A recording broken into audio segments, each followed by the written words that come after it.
언제나 필승! 예, 반갑습니다. 필승입니다. 반갑습니다.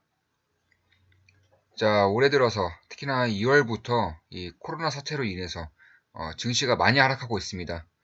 특히나 오늘 새벽이죠. 오늘 새벽부터 유가가 갑자기 급락을 하면서 역사상에 거의 없었던 미국 시장으로 봐도 이러한 변동성을 보인 적은 딱 6번밖에 없습니다. 이번 포함해서 6번이고 한국 시장은 어지간히 하락에 좀 익숙해진 탓인지 아직은 좀 평온한 것 같습니다. 물론 지수를 봐서는 평온하지 않아야 하지만 이런 투자자들 마인드라던가 아니면 투자자들을 봤을 때는 여전히 좀 평온한 상태가 아닌가 이렇게 생각을 하고 있습니다. 저 역시나 오히려 더 떨어졌으면 좋겠다. 오히려 1700 정도까지만 떨어져주면 정말로 좋을 것 같다 이런 생각을 하고 있지만 안타깝게도 그렇게 떨어지진 않을 것 같습니다. 먼저 결론부터 말씀드리겠습니다. 정말 좋은 기회라고 생각하고 있습니다. 그러한 이유를 이 SF플러스에서의 이런 강방천 회장님께서도 좀 저와 이제 의견을 좀 같이 하는 것이 아닌가 이렇게 생각하고 있습니다. 일단 이분이 이번에 이런 변동성을 맞이해서 이런 투자자분들에게 편지를 한 장 썼습니다. 이러한 편지를 저 필승이 한 말씀을 드리고 제 의견도 이제 종합적으로 한 말씀을 드려보고자 합니다. 이런 강방천 회장님 같은 경우에는 대한민국의 이제 워렌 버핏이라고 불리는 이러한 펀드 매니저로서 이 어마무시한 그런 실력을 뽐냈었던 분이고 지금은 한 자산운용사의 회장을 이제 맡고 있습니다. 대부분의 가시 투자자들은 이런 강만천 회장을 알고 계실 것이고 이 분의 이런 투자 스타일을 많이 배우기 위해서 아마 노력을 하고 계실 것으로 생각하고 있습니다. 저 역시나 이분에 대한 이런 연혁이라던가 혹은 이분이 해왔던 말들, 행동들 이런 것들을 많이 봐오면서 많이 배우고 싶었고요. 많이 담기 위해서 노력을 하고 있습니다. 그리고 최근 들어서는 이제 드디어 아주 좋은 기회가 온 것이 아닌가 이런 생각에 한편으로는 설레기도 하지만 다른 한편으로는 이제 제 구독자분들이 설사 포기를 한다거나 혹은 좌절을 겪을까봐 좀 걱정이 되는 부분도 있습니다. 이 영상을 찍는 가장 큰 이유는 이러한 부분에 있어서 도저히 왜 좌절을 하겠는가 왜 이런 부분에서는 현금이 없다 한들 그다지 좌절할 부분은 아니다. 만약에 현금이 없는데 좌절을 해야 한다면은 딱 한 가지입니다. 대공황. 대공황 아니고서는 좌절할 필요가 없습니다. 어차피 주식이라는 것은 자산이라는 것은 점차 쌓이기 마련이고 기업의 자산이 쌓인다면 주가는 오르기 마련입니다. 물론 성장성이 없는 기업들은 하락을 반복하는 경우도 있지만 결국 긴 흐름을 봤을 때에는 이런 자산과 같이 움직이는 것이 바로 이 주가이기 때문에 비록 성장성이 없다 한들 배당이라던가 혹은 쌓이는 자산을 주주에게 환원을 해줌으로써 주가가 오르는 경우도 굉장히 많습니다. 그렇기 때문에 나는 성장주가 없어. 나는 반도체가 없어. 나는 코로나 진단 키트를 생산하는 기업이 없어. 이런 좌절감으로 인해서 앞으로 지수가 되돌려진다 하더라도 내 종목은 오르지 않을 거야. 이런 생각은 이제 하지 않으셔도 될 것 같습니다. 물론 그 기업이 안정적인 성장세뿐만 아니라 안정적인 유지 기업, 그러니까 상장 폐지라던가 혹은 적자를 보지 않을 만한 기업이어야 하고 또한 세계적인 트렌드와 부합한다면 훨씬 더 좋을 것입니다. 그럼 본격적으로 이런 강방철 회장님께서 하신 말씀과 그리고 그 이후에는 제 의견 그리고 어디서부터 분할 매수로 다가설 수 있는지까지 이제 말씀을 드리고자 합니다. 그리고 어떤 분야가 앞으로 초폭등을 이제 일으킬 수 있는 것인지 그러니까 이런 코로나 사태로 인해서 오히려 주가가 훨씬 더 상승할 수 있는 그런 종목군도 살펴드릴 것이고요. 그 다음 영상으로 그런 종목을 하나 분석을 해드리고자 합니다. 지금 아주 좋은 가격대에 있고 저 역시나 너무나도 사고 싶어서 미치겠지만 겨우겨우 참고 있습니다. 이런 종목들도 한 가지 정도는 좀 말씀을 드리고자 합니다. 자, 그럼 바로 시작하겠습니다. 먼저 이 강방철 회장님 같은 경우에는 이러한 코로나19 사태에 있어서 역설적이게도 기회로 작용할 수 있다. 이렇게 한마디로 말씀을 해주셨습니다. 그러니까 이런 여행 수요의 유출이라던가 혹은 소비지를 이제 하지 않는 그런 부분에 있어서 경제 위기가 지금 발생할 것이라는 이런 의견들이 팽배한데 결국에는 이러한 일이 발생을 하고 그리고 해결이 될 때에는 이 미뤄지고 있던 이 소비가 급격하게 되살아날 수 있으며 이 소비가 급격하게 되살아나는 부분에 대한 업종에 대한 1등 기업 혹은 그 업종에 대한 탑픽 기업, 성장성이 가장 뛰어난 기업들을 산다면, 그러니까 투자를 한다면 어마무시한 수익을 낼 수 있다. 그리고 이런 말씀을 하시는 거예요. 저 역시나 전적으로 동의하고 있습니다. 그런 기업을 한두 가지 정도 보고 있고요. 이런 소비의 이연이라는 부분에서 과연 봄에 없었던 소비를, 그러니까 연초에 가장 화끈한 소비가 이루어져야 하는 연초에 소비가 거의 없었기 때문에 결국 이 이연된 소비가 어디로 갈 것인가, 이것을 좀 살펴볼 필요가 있다는 것이죠. 저는 이쪽을 소비재로 보고 있습니다. 그리고 소비재 중에서도 이연이 될 수 있을 만한 소비재, 이쪽을 보고 있는 것인데, 중소형주로 한 가지 다음에 이제 분석을 좀 해드리고자 합니다. 물론 제 모든 영상은 매수 매도 추천 절대 아닙니다. 예, 사지 마세요. 다만 참고를 하신다면은 분명히 도움 될 것이다, 이렇게 생각을 하고 있습니다. 이러한 강방철 회장님 같은 경우에도 보복적 소비를 이제 주목하라고 강조를 해주셨습니다. 결국 이 보복적 소비에 대한 수혜가 어떠한 기업, 어떠한 업종에 나타날 것이고, 이에 기업 같은 경우에는 폭발적인 성장세와 폭발적인 주가의 상승이 있을 수 있다라고 넌지시 비유적으로 이제 말씀을 해주셨습니다. 특히나 이런 가격으로 보면은 정말 위기 상황이고 위험한 국면인 것은 맞지만 결국 가치로 본다면 희망이 될 수 있다. 저 역시나 그렇게 보고 있습니다. 결국 주식에 투자하면서 이런 좌절과 절망에 빠질 때에는 현금이 없는 상황에서 대공황이 왔을 때 이 두 가지 요건이 충족되지 않는다면은 결국 좌절과 절망을 없어야 하는 것이 바로 이 투자자가 가져야 되는 그런 마음입니다.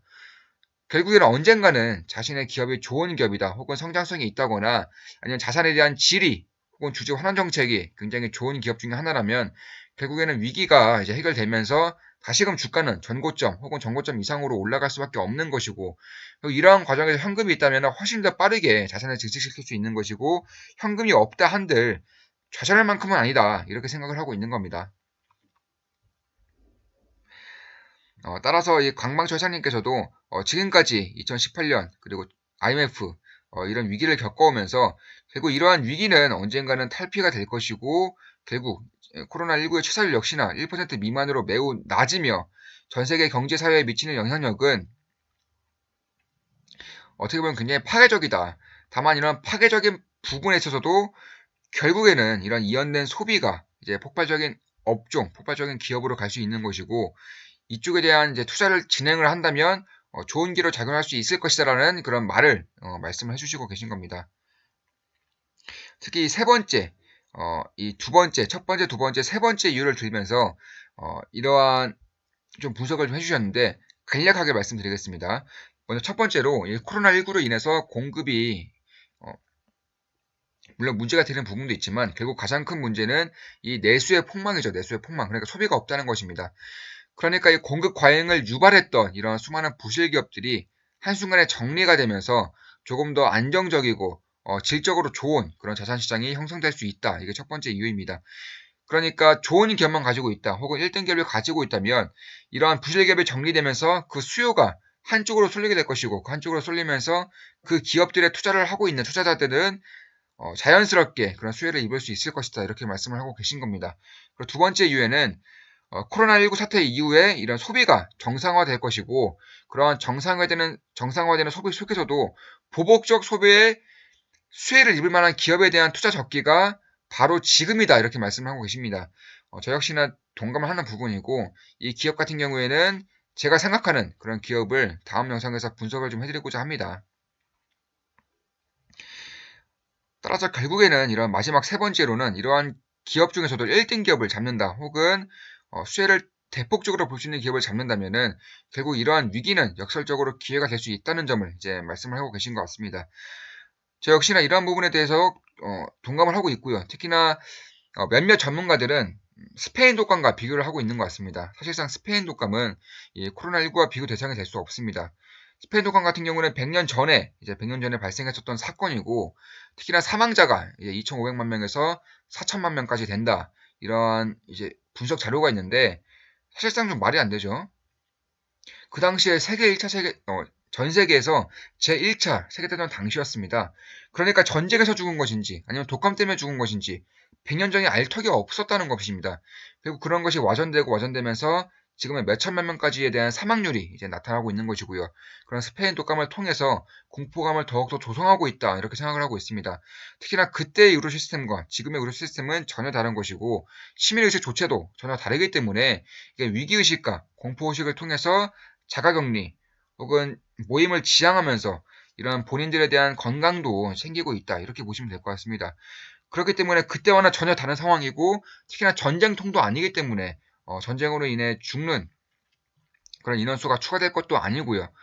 이런 것을 봤을 때에는 결국 스페인 독감과의 비교는 너무나도 비약적인 실정이다. 특히나 그 스페인 독감 자체도 결국에는 이제 극복을 했고 그 이후부터 폭발적인 성장세를 이루어져 왔기 때문에 이런 것을 보더라도 설사 스페인 독감급의 경기 위축이 온다 하더라도 결국 그러한 것은 해결될 것이고 만약에 해결이 된다면 다시금 지금까지 풀렸던 뭐 유동성 특히나 G7에 대한 이런 국제 공조 미국의 파격적인 금리 인하 대한민국의 양적 완화 중국의 금리 인하와 양적 완화 일본의 양적 완화 유럽의 양적 완화 이러한 것들에 대한 이제 정책들이 하나 둘 맞물려 가면서 결국에는 버블 장세로 이끌 수 있다 이렇게 생각을 하고 있습니다. 물론 버블 장세가 아니더라도 다시금 정고점을 회복할 수는 있을 것이라고 생각을 하고 있습니다. 그렇기 때문에 지금도 너무나도 좋은 기회지만 조금 더 보수적으로 조금 더 길었다가 잡고 싶은 분들 같은 경우에는 매수 라인을 좀 찍어 드리겠습니다. 물론 매수 매도 추천 절대 아닙니다. 예, 다만 참고를 하신다면은 분명히 도움이 될 수 있을 것이라고 생각을 하기 때문에 이렇게 말씀을 드리는 것입니다. 먼저 일봉을 좀 봤을 때에는 지금의 폭락이 너무나 드라마틱하기 때문에 일봉으로 보는 데에는 조금 더 한계가 있을 수 있습니다. 다만 좀 이해를 쉽게 하기 위해서 일봉으로 좀 먼저 보겠습니다. 일봉은 결국 이 라인대, 지금 라인대도 굉장히 좋은 라인대라는 것을 이 라인대를 통해서 알 수가 있습니다. 다만 만약에 깨질 것이라고 확신을 한다면, 그러니까 이 라인대가 힙소가 아니라 결국에는 더욱더 조정해 보일 것이다 이렇게 좀 생각을 하시는 분들 같은 경우에는 결국 1900 라인대, 그러니까 1900 초반부터 분할 매수로 다가갈 수 있다. 그래서 1920 이하부터 1820까지 이렇게 분할 매수로 다가간다면 추후에 봤을 때에는 정말로 좋은 기회로 이제 작용할 수 있을 것이다라고 생각을 하고 있습니다. 물론 그렇게 갈거가지도 않습니다. 지금도 너무나 좋은 기회이고 만약에 여기서 더 떨어진다고 하더라도 1900 초반대에서는 정말로 매력적인 가격대가 아닌가.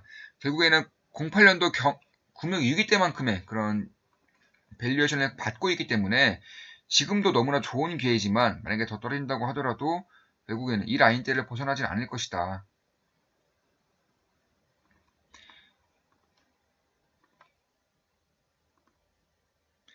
결국 1900 라인대부터 1800 라인대까지 그러니까 이 100포인트 가량에서는 분할 매수가 가능한 범위라고 생각을 하고 있습니다. 결국에는 이 자산이 쌓였음에도 불구하고 특히나 대한민국은 이런 반도체를 통해서 전 세계적인 반도체 호황을 가장 직격탄으로 맞을 수 있는 나라임에도 불구하고 결국에 반도체 호황은 다른 말로 해서 4차 산업혁명의 호황입니다. 그러니까 4차 산업혁명의 쌀인 이런 반도체에서 전 세계 1등을 이제 메모리 업체에서는 전 세계 1등을 차지하고 있기 때문에 이러한 부분에 대한 그런 과실을 따먹고 있음에도 불구하고 지수가 여전히 10년 전과 별로 다르지 않다는 점은 그만큼 너무나 크게 눌리고 있고 특히나 반도체를 제외한 이제 다른 산업에서는 별로 성장성이 보이고 있지 않다라는 것인데 유동성이 풀리면서 자산이 쌓이는 것이고 만약 그 쌓인 자산이 이제 주전 환원 정책으로 되돌려진다면 결국 반도체뿐만 아니라 다른 업체들도 같이 갈 수 있는 장세가 만들어질 것이다 이렇게 생각을 하고 있습니다. 그런 부분에 대해서도 꾸준히 좀 말씀을 드릴 것이고 아직까지는 뭐 반도체라던가 폴더블, 2차 전지 이쪽에 대한 종목들 위주로 말씀을 드렸지만 지금부터는 이제 소비재도 이제 다음에 바로 한 종목 말씀을 드릴 것이고요. 소비재 외에도 저는 이쪽에 대한 수혜를 반드시 얻을 수 있는 그런 업종과 기업들을 분석을 좀 해드리고자 합니다.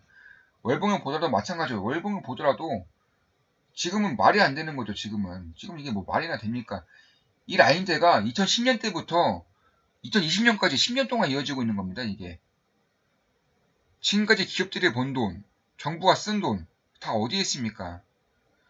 어마무시하게 주가가 눌리고 있다는 것이고 지금 이렇게 눌릴 때 좌절과 절망에 빠지기보다는 대공황이 안 온다는 가정하에 물론 대공황이 온다면 거의 대부분의 자산은 폭락을 면치 못할 것이고 결국에는 다 같이 누가 끝까지 버티냐의 싸움이기 때문에 결국 그런 대공황이 지금은 오지 않을 것이라고 생각하고 있습니다. 그렇기 때문에 지금 오히려 절망보다는 설렘과 환희에 빠져 있어야 되지 않는가, 혹은 욕심을 부려야 되는 시기가 아닌가 이렇게 생각을 하고 있는 겁니다. 그렇기 때문에 지금 이 라인 때 그 정말 보수적으로 봤을 때에는 이 라인 때까지, 그러니까 1900에서 1800 라인 때에서 분할 매수가 가능한 것이고요. 만약에 1800이 깨지고 1700대까지 간다면 저 같은 경우에는 정말로 있는 돈 없는 돈 다 끌어서 투자를 하지 않을까 이렇게 생각을 하고 있습니다. 물론 여기까지 올 가능성은 거의 없습니다. 거의 없더라고 보고 있지만 만약에 와준다면 인생에 지금까지 없었던 그런 기회를 본다라고 생각하고 정말 적극적으로 이제 투자를 할 것 같습니다.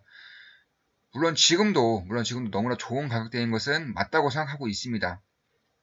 그렇다면 앞으로 어떤 기업군, 어떤 업종군을 잡아야 되느냐? 말씀드렸다시피 뭐 소비재도 있을 수 있고요. 특히나 더 보고 있는 것이 폴더블, 그리고 궁극적으로는 자율주행차까지 보고 있습니다. 그리고 해외 주식 역시나 좀 많이 빠져주면서 특히 일본 증시와 중국 증시, 미국 증시 위주로 보고 있는데 그 중에서 미국 증시와 중국 증시에서 아주 매력적인 기업들이 있습니다. 그런 기업들도 앞으로 차근차근 좀 분석을 해드릴 날이 올 것 같으니까 그때 이제 참고를 하시면서 해외 증시 역시나 해외 주식 역시나 투자를 하신다면은 결국 자산 배분 차원에서 훨씬 더 안정적인 투자를 할 수 있을 것이다. 이렇게 생각을 하고 있습니다. 그렇기 때문에 지금은 너무나도 매력적인 구간대로 내려오고 있는 것이고 여기서 더 내려와 준다면 그때부터는 이제 현금을 더욱더 끌어다 써서 이제 투자를 할 때가 아닌가. 개인적으로는 그렇게 보고 있습니다. 물론 매수매도 추천 절대 아닙니다. 물론 신용장구가 그렇게 많이 꺾이진 않고 있고 특히나 개인의 매수세가 너무나 크다는 점에서 여전히 불안하다고 생각하시는 분들도 계시겠지만 결국 가장 낮은 점에서 사는 것은 결국 개인입니다. 그러니까 지금까지 폭등한 기업들을 쑥을 하나둘 살펴보시면 가장 초반에 가장 바닥에서 사는 것은 개인이고 그 다음 외국인, 그 다음 기관, 그 다음 다시 개인, 이런 식의 흐름을 보실 수가 있을 것입니다. 그러니까 가장 바닥에서 사는 것은 거의 이제 개인이었다는 점, 이 점을 항상 염두에 두시고 투자를 하신다면은 조금 더 유연하게 대응을 하실 수 있을 것이라고 생각하고 있습니다. 저는 개인의 매수세가 이렇게 크다고 해서 그렇게 부정적으로 생각하지 않습니다. 물론 신용장구가 는다는 점은 여전히 부정적인 측면이 있지만 다시금 신용장구가 줄고 있는 것은 맞고요.